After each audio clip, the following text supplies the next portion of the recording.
toy.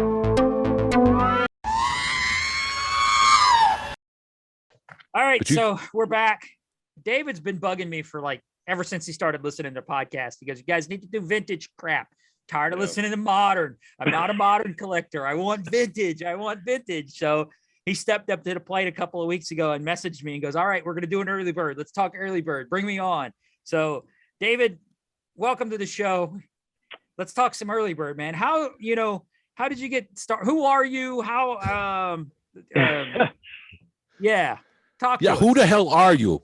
I'll try to explain myself. I got into collecting only recently. It was last year during the pandemic. But I'm 44. I was born in 77. So I grew up with Star Wars. Like whatever toys I had as a kid were Star Wars. That was like the only real line of anything that I had. Loved my Star Wars stuff. None of it survived from childhood, and just kind of moved into adulthood, and still love the movies and stayed up on it, but never recollected. And then a friend of mine who's in the groups came up for a visit, and we got together, and he had kept his collection and built on it for many years.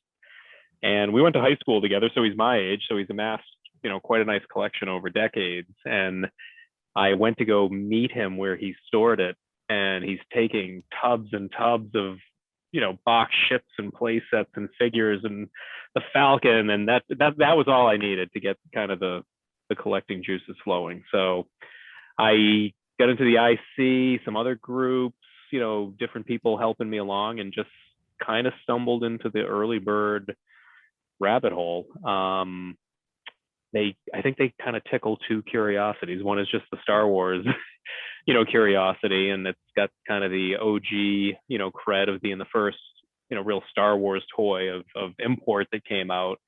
But I like history too. I'm kind of a history nerd, and to me that's kind of like the story behind it, which we can talk about, and just the existence of where it is, and like toy lore and Americana is, I think, really kind of a significant piece of history. So just to be able to have them is so amazing. And going down that for a rabbit hole is sent me on some expensive adventures to find parts and pieces. But it's just kind of a cool area that caught my interest, I guess. So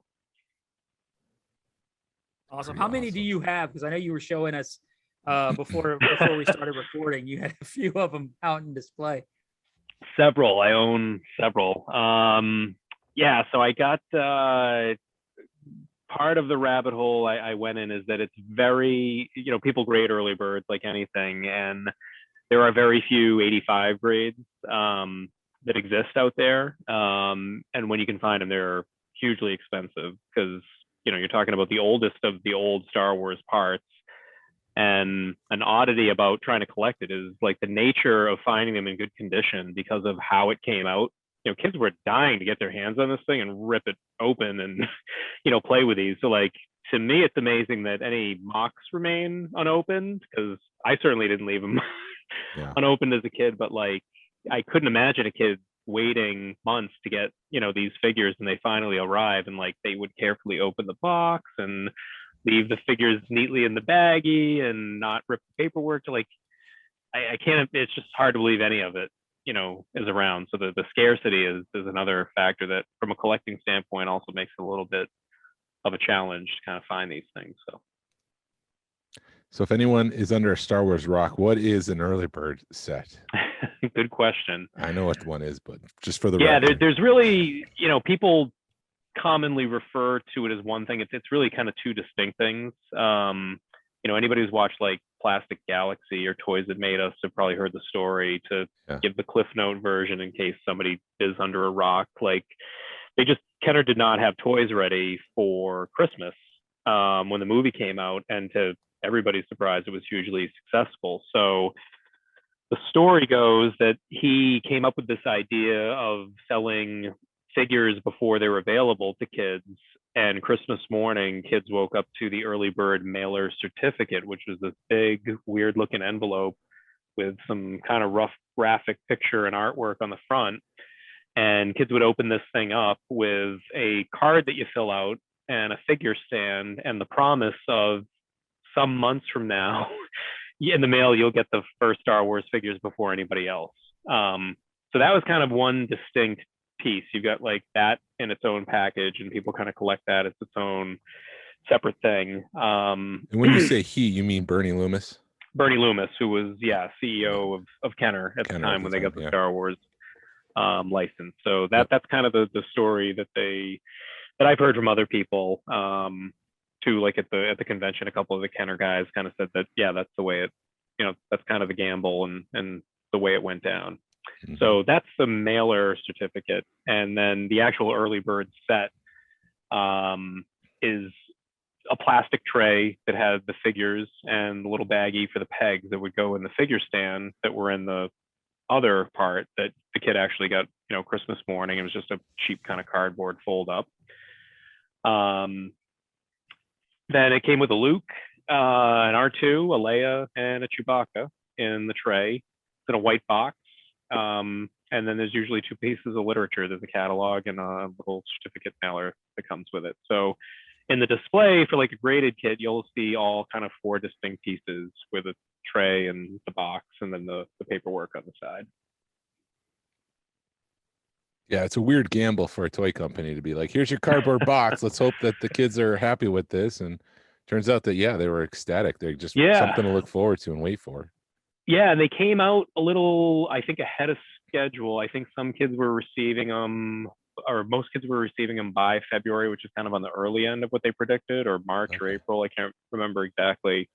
But I wondered as a kid, like, I can't imagine loving Star Wars and opening up to like a piece of cardboard, like be like getting a birthday card as a kid with no money, and it's like, what good is that to you? Like, you don't care.